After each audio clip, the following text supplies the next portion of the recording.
Hello, everyone. We're here today with someone we've spoken with before, backed by popular demand, Dr. Gordon Donaldson. And Dr. Donaldson is a functional medicine doctor who practices out in Morgantown, Pennsylvania.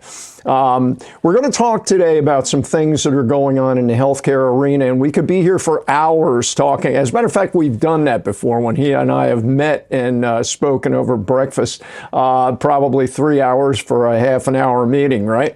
But Dr. Donaldson, welcome, and thank you for being with us today.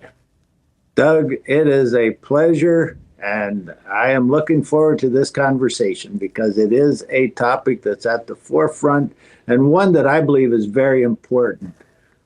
Absolutely. And it's in the news right now. RFK Jr. has made a number of changes in a short period of time. Many of those are things that you and I have both discussed in the past and felt strongly about. The most recent is what he's done with the recommended vaccines through the CDC. And so I'm going to let you just kind of freewheel on the ones that have been taken off that recommendation list and your thoughts about that, and we'll discuss that a little bit further. Well, just in general, I'm trying to think exactly. I know it's a DTaP. I know it's the MMR, the IPV, the Hep B, and Hep A. I think those are the ones. I don't have those exactly, but I'm pretty sure those are the ones. But the key is recommendation. And that is what is so important that people need to understand. The CDC has only ever made it recommendations. They've always been that way. The problem comes in is when schools, states, healthcare agencies, they see recommendation as a mandate and an absolute requirement. So they switched the terminology from recommendation to requirement. It has never been a requirement in any way. And so that's where the real issue comes in. And it's all about autonomy, you know, and we will get into this a little bit. And as you say, we can go for hours. And that is the importance and the logic behind these recommendations even. There isn't a logic behind it. There isn't a logic behind giving a kid the first day a Hep B vaccine. There isn't a logic of giving a 2, 4, 6 month old the DTaP. Mm-hmm. And so we have to look at that. And that's where it really comes in. And we, like I say, we can get into a whole lot. Well, that's really the key. Absolutely. And this is where the confusion comes in, because school districts do conflate those two R words, you know, recommendation and requirement. And everyone, and both you and I over the years have helped patients who wanted to go to public school, but not go through all of that. Now, that's become much more difficult over the last several years. But now with this, having some of those vaccinations, those inoculations, taken off of the recommended list should impact the requirement list, I would think. Now, I hope that the schools will follow through with that, but that's a whole nother story. The thing that is so difficult for some to understand, I think, is the individualization of vaccinations. In other words, you know, I think both you and I are agreeing that these aren't necessarily something that should be totally discarded, but by the same token, they can't be just used as a blanket requirement for everyone. We have to consider, in my belief, and from the research I've done over the years, you know, we have genetic variations also with individuals that allow or don't allow them to process things the way they should be. So, you know, I think, you know, you can probably expound on that for an hour for me, but, you know, give me your thoughts relative to those who criticize the fact that you're anti-vaxxer or you want to just totally throw this all out, we can get into the whole mRNA thing, but we'll leave that off the table for right now. Yeah, so basically with that, again, it goes back to autonomy, it goes back to individuality, it goes back to children being different. If vaccines cause autism, if they caused autism, the rates would be even higher. So there are other variables that come in, and it would be, if that were true, it'd be like a treatment. So it'd be like 90% of the kids would get autism. They don't. All the kids don't develop autoimmune issues over vaccines. All the kids don't develop the issues with heart and things like that. Mm-hmm. But what we have to look at is we have to look at incidence, and we have to look at how it has skyrocketed since the vaccine schedule has been increased, since it has been a quote-unquote requirement, and since the pharmaceutical industrial complex has been protected against the lawsuits for injury and death that comes out of vaccines. That says a lot, and that's another whole area we could get into.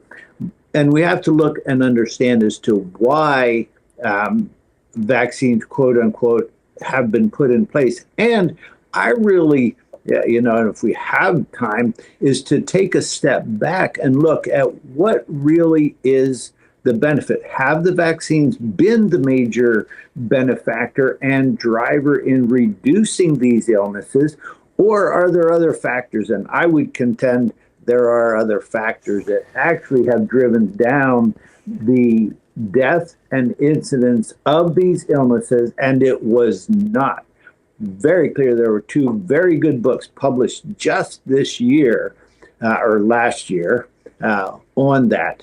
John Leake and Peter McCullough on the book Vaccines, Mythology, Ideology, and Reality, and then Dr. Shaz Khan's book, The Ultimate Vaccine Timeline. Two highly recommended books if you really want to understand the vaccine picture going back to smallpox and when it was first developed.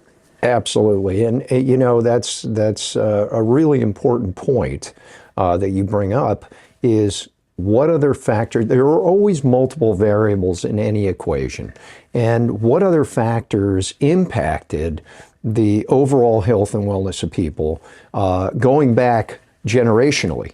So if we look back, we have things like refrigeration, number one. Okay, we have just overall hygiene and cleanliness. We have sanitation that occurred, water treatment, all kinds of things that impacted the transmission of some of these viral contagions. And both you and I also have seen over the last several, because I know you and I are in practice about the same duration of time, and I know we have seen the overall denigration of just individuals' immune function, and that has been impacted by the obesity epidemic, the lack of exercise, the lack of proper nutrition. I know another thing that you may want to mention is the fact that RFK Jr. just flipped the food pyramid on its head, and people don't understand that either. So all of these things factor in, and I'm curious about your thoughts relative to the multiple variables that come into this equation as opposed to just the vaccines themselves. I would like to expand on the one thing that you mentioned. I was waiting for it to come up, and I was certainly hoping, because you and I both are in this space very much, nutrition.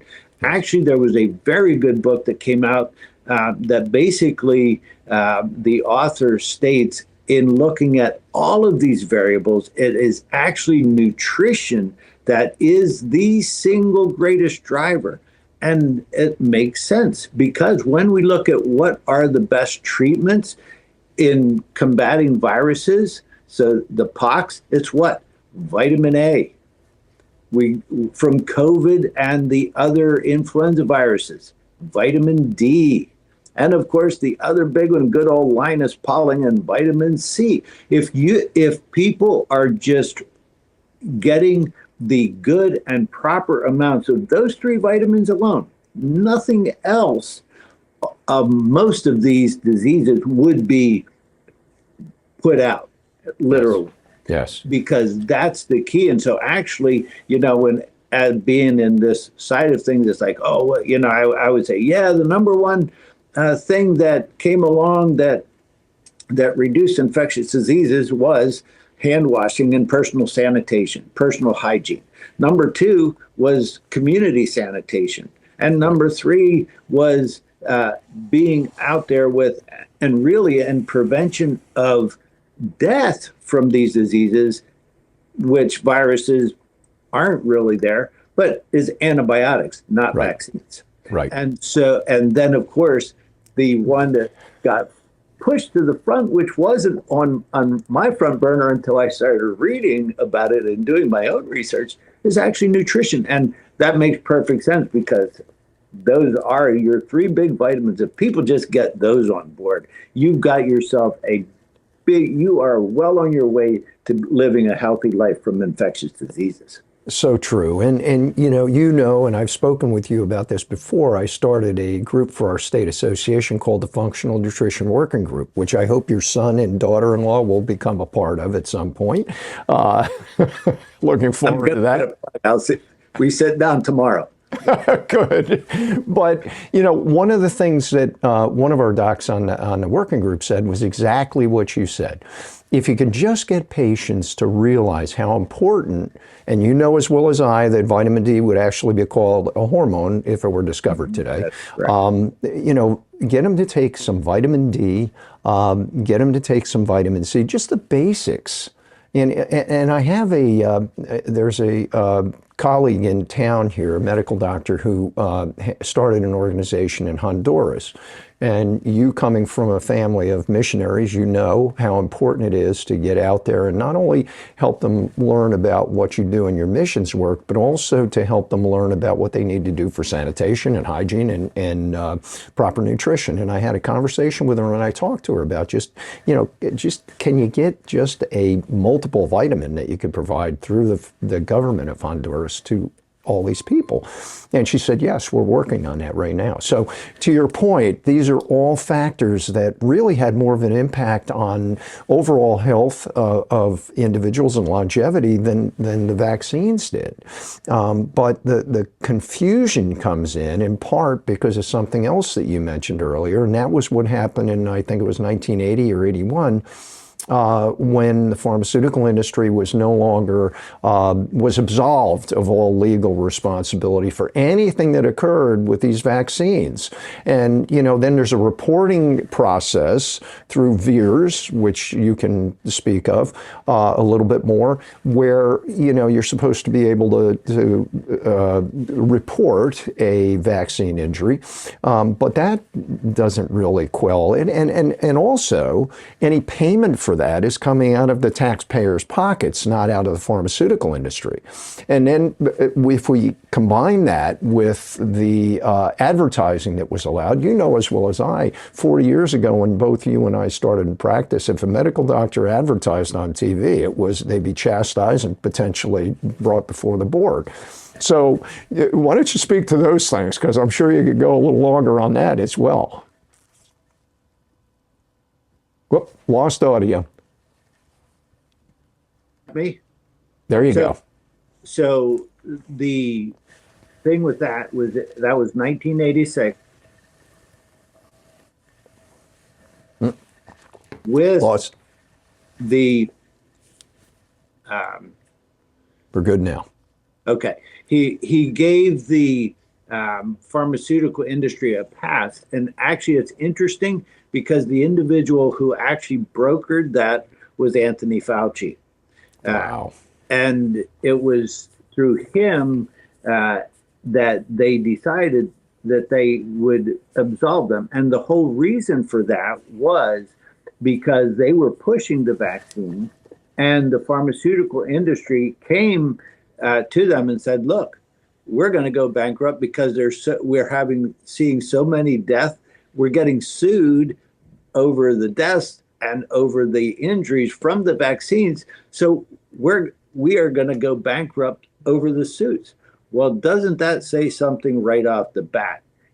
If they're having that many side effects and deaths and suits from it, then you have to wonder this whole thing with safety and efficacy to boot. So that was the whole thing, and that was with the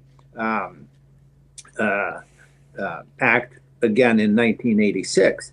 And then you fast forward now to how that comes along, and how now then, because of that, they just increased the number of vaccines. So, hey, we don't have anything, so let's just bring vaccine. Let's find the next gold mine and get it on the schedule. Once it's on the schedule, then it becomes instead of a requirement. So now then it's money. So let's push it then on all the kids, and let's push it down to all ages. Whenever there was not the incidence, and again, when these vaccines, so for example, the measles a decade before the vaccine ever hit the market was down to 1 in 10,000 deaths. And it's like, okay, so the incidence of death from measles was already at basically nil before and that was a decade before the vaccine ever hit the market.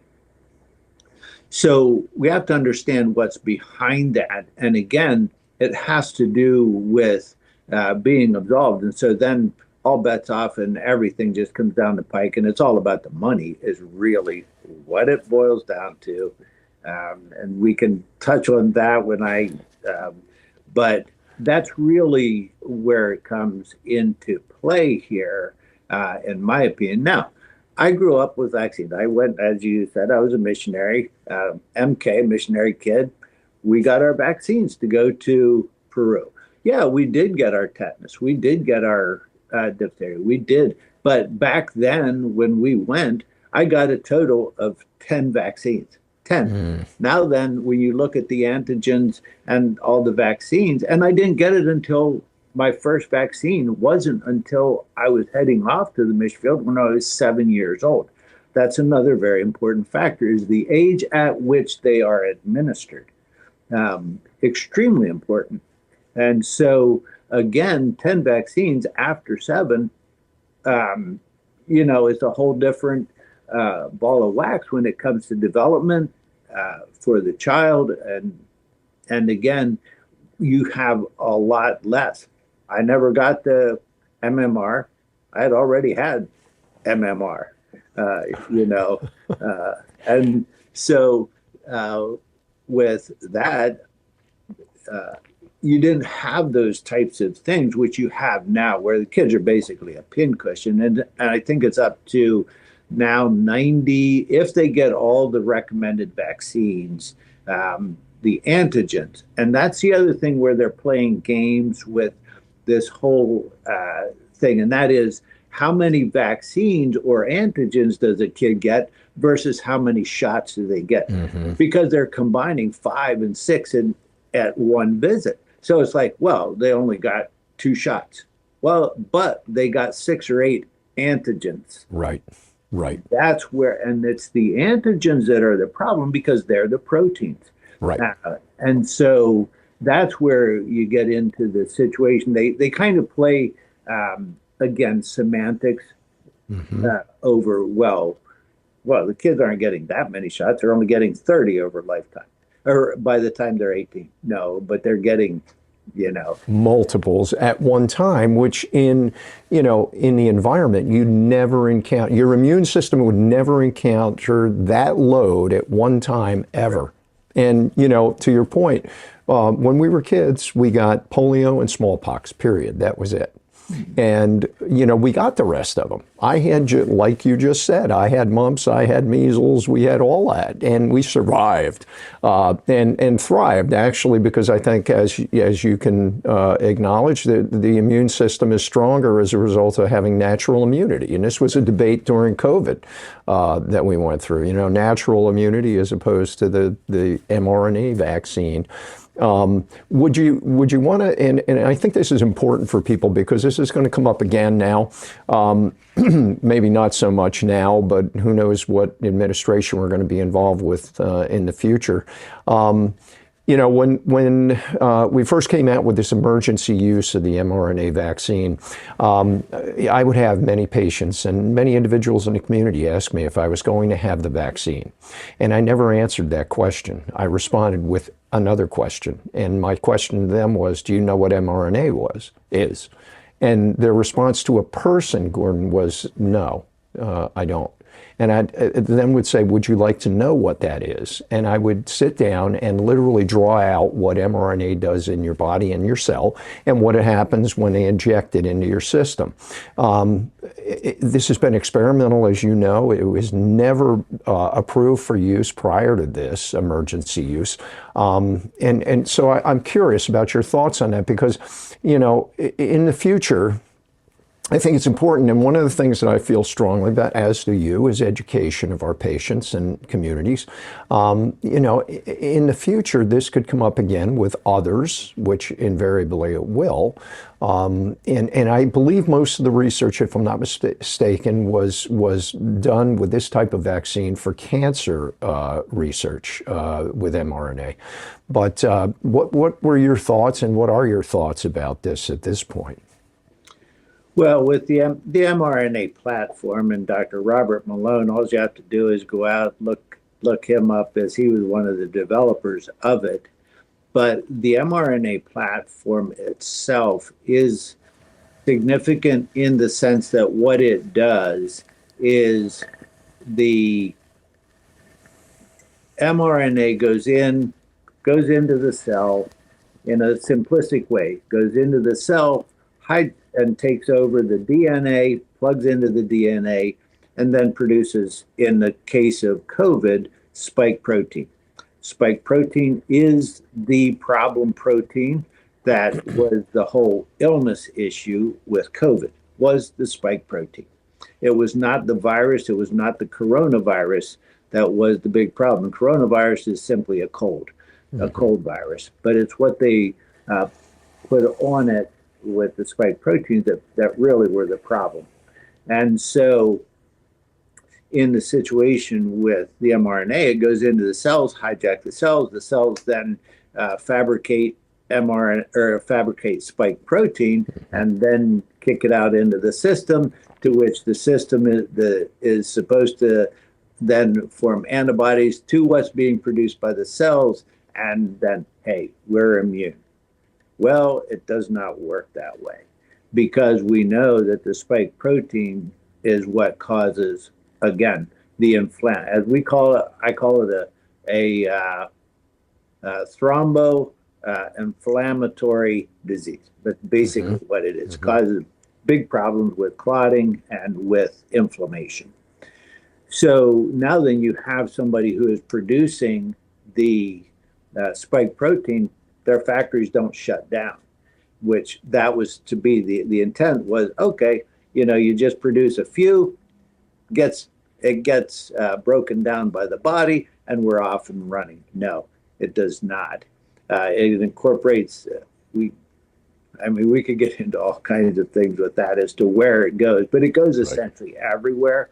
Right. And so the big driving issues with it, of course, everybody's kind of familiar with the myocarditis, the heart inflammation, but it can hit, I have seen it hit any organ system in the body.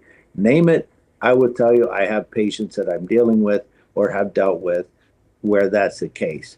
And so including the big one, which is becoming a real big problem, is cardiac arrhythmias, the rhythm problems that are occurring. And people they just drop. And so that's a big problem with that.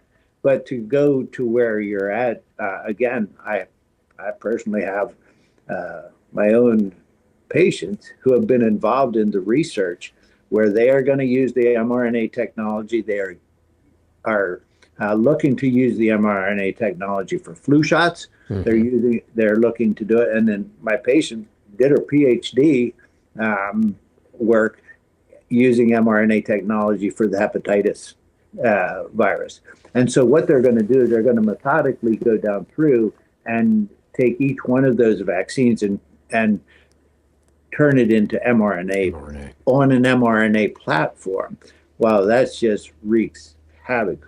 I mean, I can't even imagine, just from what we've seen with the COVID shot, how that's even going to come close. So the VAERS system and the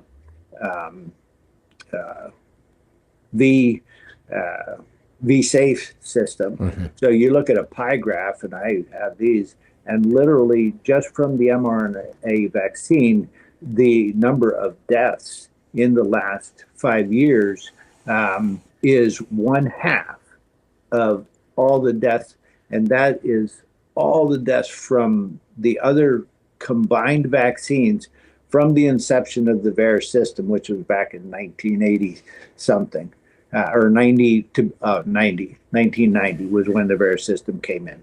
And that's I'm sorry to interrupt, but that's just the reported data. There's much more than that that's unreported. Right. And that's the challenge. But, you know, to your point with the mRNA for other vaccines, there are two reasons that they want to do this, in my opinion. One is it's fast.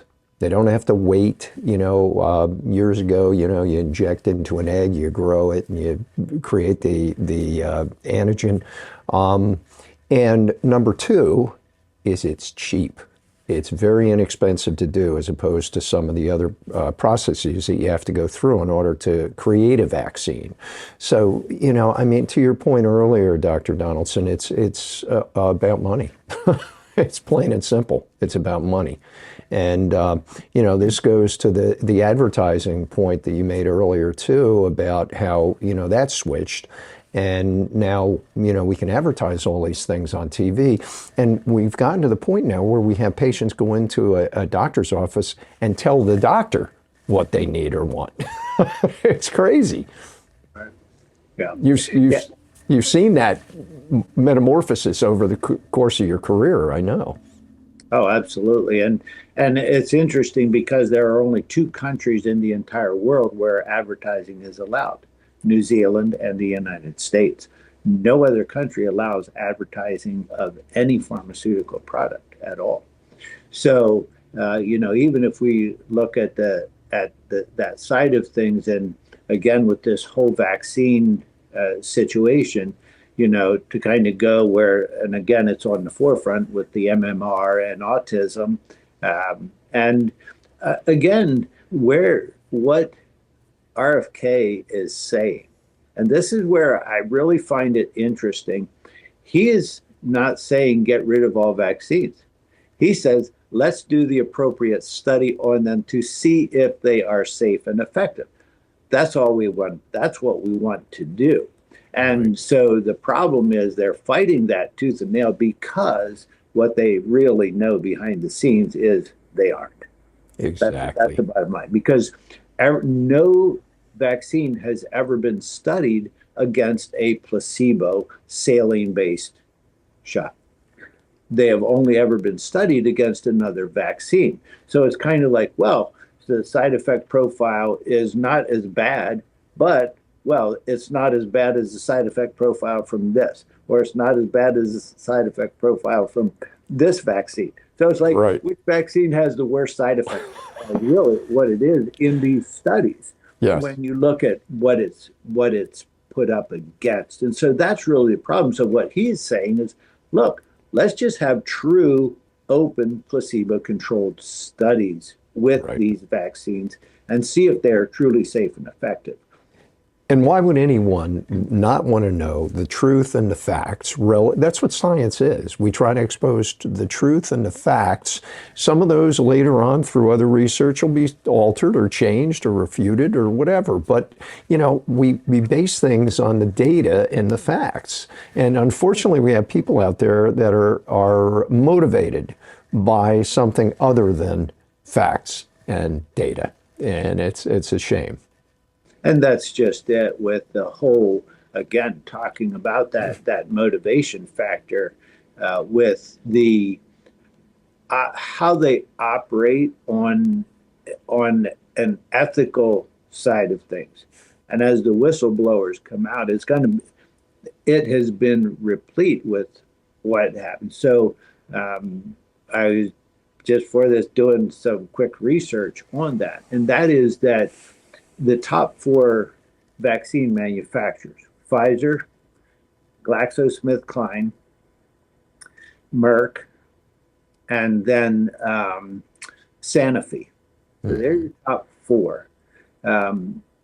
Just from 20 to 24, those 4 companies have paid out a total of 33 billion plus in fines because of bad manufacturing, because of problems, because the incompetencies in the production of the vaccines, but in 2023 alone, those 3 companies made over 205 billion. Jeez. So the fines just become a line item of doing business with these companies, and Sure. Therein lies the problem. They aren't held to an account. Okay, you have these fines, and it's a problem. And with the adverse events that are coming out of your product, but they pay the fines and then just move on. Yeah. Because again, it's part of doing business with the whole with the whole vaccine industry. So it's a pharmaceutical industrial complex, and it just comes down to the dollars. That's very evident with what the latest is now, where the federal judge just allowed the suit against RFK to proceed on the side of his change as his recommendations, taking these vaccines off as recommendations. Mm-hmm. Well, the reason is very simple, because in doing that, now then the clinics, the hospitals, the pediatricians, or doctors, let me just say doctors, because as a family practitioner, I can give vaccines too. Sure. Because now then they don't get the bonuses from Medicare, Medicaid, and the insurance industry, and then pharma as well. So it's all about the money. So that's really why they're complaining, not because it was taken off of the recommended vaccine schedule, but simply because now then the bonus dollars go away that they are getting paid for that.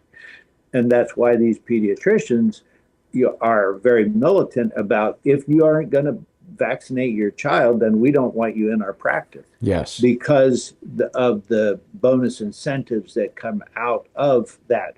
On average, the average pediatrician who vaccinates at least 80% completely with their patient population, they can get a bonus of $100,000. And a clinic will get an additional, on average, $500,000 or $600,000. So that's when you have to then question, okay, what is the motive for giving the vaccines? It's not for the safety of the child. Right. It's actually for the profit. Again, Dr. Paul Thomas, who has lost his license, who's fighting it at the Supreme Court level at this point in time, lost his license because he came out with a study with, I believe it was John Leake, who basically showed in his practice that kids who were vaccinated weren't as healthy as kids who were unvaccinated. Right. And so because of that, and he produced a study, he basically was forced to retract and he lost his license over it. So you really have to wonder, but let's think logically about just how things operate. Exactly. And I think so many people are totally unaware of the incentivization of the vaccinations. It's almost, to me, it's unethical, that you would make money based on the fact that you're pumping this into children. And, my background, as you know, and you are aligned with that as well, is, we do everything we can to keep patients away from pharmaceuticals if possible. We acknowledge the fact that they're necessary at times, but we try to avoid them if we can. In my practice, and I'm sure in yours, the majority of patients who are octogenarians or beyond take few pharmaceutical medications. And, many of them have taken supplementation for years and years. So this has been a joy. This has been great. You are a wealth of knowledge, my friend, and I appreciate you very much. This is something that I think we need to do again because we can go into many different topics together. You have a practice out there in Morgantown, Morgantown Family Practice. Is there a way that people can get in contact with you if they want to? Well, they can, and so here's my deal. Obviously, as you are well aware, and that is with my wellness practice and with doing that part of it, I have a lineup of patients who want to get in, and it's only me right now. I am, though, 2026, hopefully, I'm trying to become more efficient using technology. And, good for you. Good for you. And incorporating my physician's assistant as well, so that we can bring people in who really are interested in their health. Because I will say it, no question about it, the only way that people are going to live healthy is they're going to have to take it into their own hands, and they're going to have to find people to work with. I have a real quick one on that one. I had a fellow who called in from my son's practice because my son referred him to us because he's having issues from injury from the COVID shot. Sure. And so he called in because I have my protocol in doing that to help with that. And he goes, so I took your protocol to my doctor and asked him if he would work with me on these medicines and supplements, and he won't. And that's the problem. It's simply that we're trying to just get somebody better because he understands where the issue is at. And so again, hopefully in that situation, now he wants to come my way, and it's like, okay, let's try. Where am I going to put him? Yeah, it's a good problem to have, and I think we both have it. But it's an opportunity for us to be able to help and help where there is no help conventionally. So carry on your wonderful work, my friend. We will meet again in this platform and have some other conversations about other topics regarding health and wellness. Absolutely, and it's been my pleasure. Mine as well, my friend. And thank you, everyone. I hope that you learned something new from what we had to present today. I think that this information is something that everyone should hear and know. And it's something that I hope that you'll spread to others. So if you like what you saw, share it, please, and press like, too.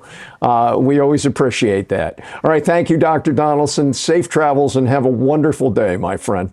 My pleasure. Thank you.